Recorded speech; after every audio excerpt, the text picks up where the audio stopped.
Hello, fellow enthusiasts of the late Roman Empire. I hate this expression. Much rather talk about the dominant or Roman late antiquity. I think those are more precise and more elegant expressions for the time period that we're interested in. I would like to talk today about this and this spatha. Those are very fine and very nicely crafted replicas I got from master blacksmith from Argentina, Leonardo Daneluz, who also made my imperial spatha. They're very interesting. So, especially for people that are interested in the Roman army of the dominant period, notably the end of the 4th century, start of the 5th century, these kind of spatha are sort of important and enigmatic in a way. They're generally classified as Asiatic type, and so we gotta ask ourselves, what does that mean? There's actually quite a lot of information around all that, and I'm not sure that it's completely detangled yet. There's different typologies making the rounds, different opinions on what originated where, who was using it. So there's a lot of stuff out there, information out there, but for the late Roman, oh god, I said it myself, for the dominant reenactor, it's often very hard to find his way through all the bulk of information. So let's start maybe not with this one, but with this one here. So as you can see, I've presented it already in an earlier video of mine. It's very finely crafted. It has elliptic shape of the blade. You see the blade is quite thin, super sharp.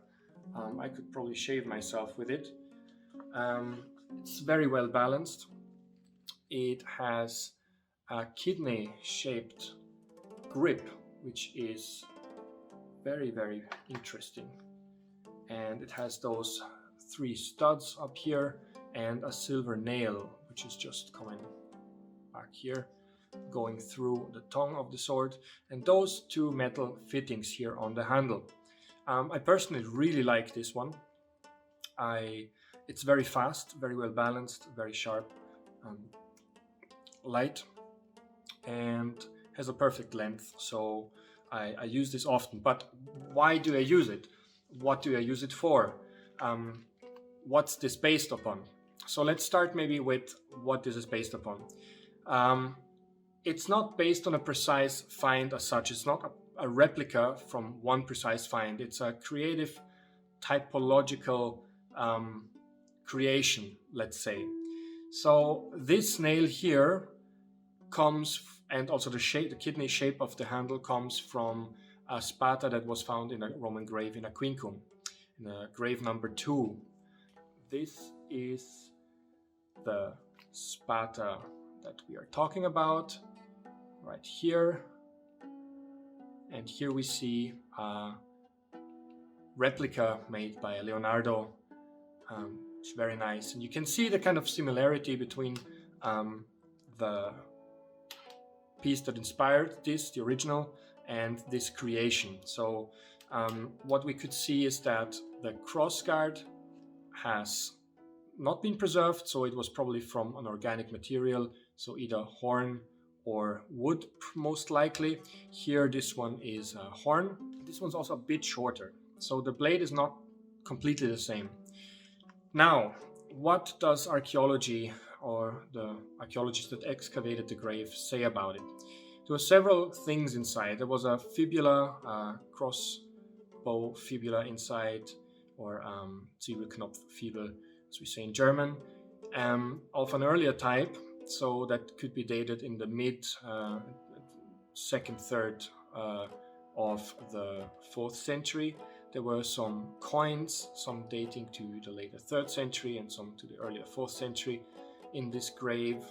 And the latest item that we could date there is the sword, basically, which probably is datable to the last third of the 4th century. So the last third, that is a quite wide period, so that could range from the 370s to the 400s. So it's generally classified as an Asiatic type spatha because it has this grip which has no real pommel at the back. We see those cropping up in Roman art in the very late 4th century and especially the early 5th century. It's often associated with the adventus of the Huns and with a blade and a sword fashion that's kind of inspired by what they have been using. I'm not totally sold on all of that. And now let's dissect why and what's happening here. What we could see with the aquincum spatha is that this nail here showed heavy traces of usage. So, and also the rest of the metal parts. So that means this sword has been held, has been used for quite a while before it was placed in the grave. So if we date the grave in somewhere to the later third of the 4th century, that means that this blade was used before the date that it was deposited. So we have here a possible range. It could have been used somewhere between the 350s to the 380s. It's a very likely time span in which this sword could have been around and used, or at least the grip, because the blade itself, that's here not quite the same. This here is a typical 4th century shape. However, the aquincum blade is very reminiscent of later 3rd century, early 4th century shapes. So we can definitely say that it's very likely that the blade itself is not Asiatic but a Roman specimen. So that raises already the first few questions for me here. We have something that is classified by the archaeologists as a Roman type blade with an Asiatic type grip in a Roman grave that most likely predates the arrival of the Huns and predates also all other Asiatic type spatha that are found in Europe, in Eastern, Central Europe, and in Western Europe. Later Asiatic type spatha and earlier Asiatic type spatha that we find in Central Asia and in Eastern Asia have a very prominent feature, which is a crossguard that's metallic and that's mostly made of a bar that's then split and put on. There's various different types of it. Some are also organic but are encased in some bronze or gold foil, and there's a few different types. Also the handles that we see are often quite long, and what we don't really have a lot is those 3 studs here, which are reminding of are the Gundremmingen kind of chaves where usually you find those 3 studs at the bottom of a scabbard or a scabbard fitting. It might be a fashion that has crept into the handle that comes from those types. The Gundremmingen chaves are earlier. They're datable to the late 3rd and early 4th century as a style, so that's another very interesting feature. Then the length of the handle, it's not super long, but it's definitely a little bit longer because it doesn't have a pommel than most handles of the spatha that are found in Germanic contexts, but which might very well be of Roman origin, which have very tight handles. So what would I say about this aquincum type spatha? And I've talked with Leonardo about this, and also with Ewan Schultheis, who has much more looked into Asiatic spatha and their development, and especially the 5th century and everything that happened there in terms of equipment development, sword types, helmet types, etc. So what I tend to think about the aquincum spatha is that we are looking at a Roman blade in a Roman context, so probably a sort of officer that served somewhere in the region of Pannonia and that had a sword made to resemble some of the early Asiatic type swords that he would encounter, probably with some Sarmatian populations like the Alans, and had it imitated. So I don't think this is a proper Asiatic sword as such, because we see here this typical lack of a metallic crossguard, and those three studs here as well, and the blade and the rest of the grave is pretty much Roman. So what this reminds me of is a phenomenon that we encounter a little bit earlier as well, which is the whole fashion around the Ringknauf spatha. Let's have a look here now at a publication about the origins of the Ringknauf spatha. It's by Maniotis and Demirel Gökalp, and it's called Ring Pommelled Swords from Amorium. Just gonna read you quickly what it says here because I think it's relevant. To begin with, the origin of the ring-shaped pommel as a decorative or perhaps functional element in swords or daggers can be traced back to the Scythians and Huns, and even further to the Chinese Han Dynasty, from where it spread among the Central Asian steppe people. During the Middle Sarmatian period, 1st century BC to 1st century AD, the majority of the short swords with a length measured between 50 and 60 centimeters have been excavated, and they bear a ring pommel. Ring pommel swords are also observed from the northern Caucasus to the Black Sea. The earliest representations of such weapons are traced to Crimean gravestones dated back to the 1st century AD and Sasanian silver plates. The Roman army adopted this type of sword through the Sarmatian mercenaries who fought as allies in Trajan's Dacian wars, for instance.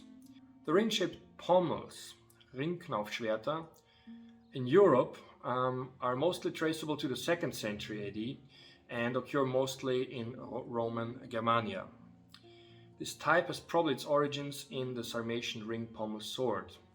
This type of sword is usually found in Roman fortresses. The length of the blade is approximately 50 centimeters. The sword has an iron tang, a crossguard and a ring pommel. Romans who adopted the ring pommeled sword type from the steppe people, as we have already mentioned, applied their own manufacture techniques, giving a unique imprint in the type. More precisely, while Sarmatian swords were made as one piece, Roman ring pommel swords, on the other hand, have their ring riveted to the hilt. Moreover, Roman ring pommelled swords differ from Sarmatian ones in the shape of the ring, in which the ring is thickening towards its top and the cross-section is angled. Finally, inlay decorative motifs applied on the guard and damascening, typical features of the Roman tradition. After the disappearance of the Sarmatians from the historical record of Eurasia in the 4th century, the ring-pommelled swords continued to be in use over a very vast territory from Korea to Iran up to the 8th century. Such swords are traced in the Carpathian Basin during the 6th and 7th century, and they're associated with the Avar military culture. Moreover, such ring-pommelled swords were part of the armament of Eastern Roman soldiers who inherited the perennial imperial Roman tradition.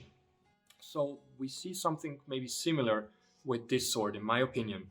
A sword type or fashion which comes from Asia, which traveled to Europe via steppe nomads, gets picked up on the frontier of the Roman Empire by soldiers stationed there, officers, becomes a fashion. So something that's interesting, fashionable, sticks out a little bit, and maybe then some Roman officers or some Roman soldiers went to the local craftsman and said, oh, please, can you make my sword look like that one over there from one of the Sarmatian guys or the Alan guys? So this is what this might be. It's a unique find in a Roman context. There are, however, several findings that are kind of linked to that. One of them is from Vienna, Leopoldau. It's usually placed within a Germanic context. and it has very similar kind of metal fittings for the handle. Then there are a few fragments from Yatrus which may be interpretable as belonging to a similar sort of hilt construction. And of course we do have the spatha from grave 43 of Kibilium, which is in nowadays Abkhazia, north of the Caucasus and in proximity of the Black Sea, location that may have formerly also belonged to the Bosporan kingdom and has had extensive exchanges with the Greco-Roman world. The grave there at Kibilium is interesting as well because it has a spatha, it has several other objects which all are like spearheads, etc., which are all look like they belong to the late 5th and early 6th century. For example, the scabbard decorations have those two eagle heads which are on the side and are long, kind of descending, which is typical for Han fashion of the 5th century and later even. And the blade looks also rather like a 5th century type. However, there is this kind of gap. Some people place it in the later 4th century, some in the later 5th century. Anyway, it's this grave at Kibilium which is at the origin of this interpretation. The scabbard, as you can see here, is completely typically Roman 4th century. Absolutely nothing there which indicates otherwise. Very nicely crafted, all silver applications here, and the blade is also very typically Roman, very broad here at the handle. It's a bit heavier than the other spatha, very nice and pointy, super sharp as well. It is a little bit wider, but it also has a lenticular shape. Super nice to hold and handle. A bit longer as well. Now to the handle. It has also again those two sort of rings. It has no pommel. It's thus in the category of Asiatic hilts. However, also like the original, as you can see here, it doesn't have a metallic crossguard, which is raising eyebrows because most of the Asiatic spatha that we have in Europe do have as a typical feature, especially the later ones, that metallic crossguard. So this one here had an organic one again, as we can see here by the gap. And what was also taken from the original at Kibilium was this stone decoration, which is also typical of Asiatic handles. It's reminiscent, of course, of the Aquincum one as well, which has here a decoration, which is a nail, but the idea is sort of the same. Constructionally, they're a bit different. The nail here is really going through the tang. This stone here is just fixed in the wood. It's not going through the tang. There is a nail going through the tang here, but this has nothing to do with it. This is just purely ornamental. So why do we now think that it's a good idea to make Roman blades with such handles? Well, I've said it earlier already for the Aquincum kind of type. It most likely could be that a Roman officer, Roman soldier had a Roman blade fixed and styled in the style of the Sarmatian and Alan blades. Well, Alans kind of belong to the Sarmatians, so a Sarmatian blade. This here may also be in that kind of tradition. Now I also want to cite an article by Bartosz Kontny and Magdalena Marcinska. I hope I pronounced it correctly. It's called Ein Kriegergrab aus der frühen Völkerwanderungszeit von Juskowo in Nordpolen. So, warrior's grave from the migration, the early migration period from Juskowo in northern Poland. So here we see the grave. So as you can see, it's also a pommelless Asiatic type spatha, but it has the typical metal crossguard. Now, what do the archaeologists say about this? They say that the sword is pretty much within the Han and Eastern Germanic spectrum, and according to J. Werner, these swords would have their origin in Central Asian, later Sarmatian, Volga, and Sasanian fashions.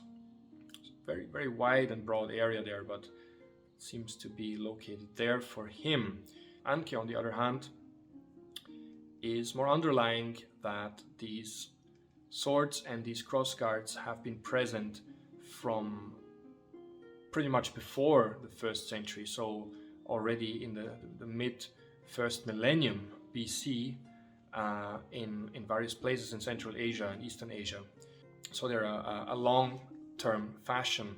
So according to Anke, this metal crossguard is present in typical Asiatic sword making and sword fashions well before even the Roman Empire became a big empire. So the question for me is that if metal crossguards are a typical feature of fashion that's long-standing from Asiatic and Central Asian, Eastern Asian sword manufacturing, why are they absent from those two type of swords here, where we see an organic crossguard, which is not that typical for really purebred Asiatic swords? So that reinforces my opinion a little bit that we're maybe looking here at some sort of an adaptation of a style and an amalgamation between different sword manufacturing philosophies.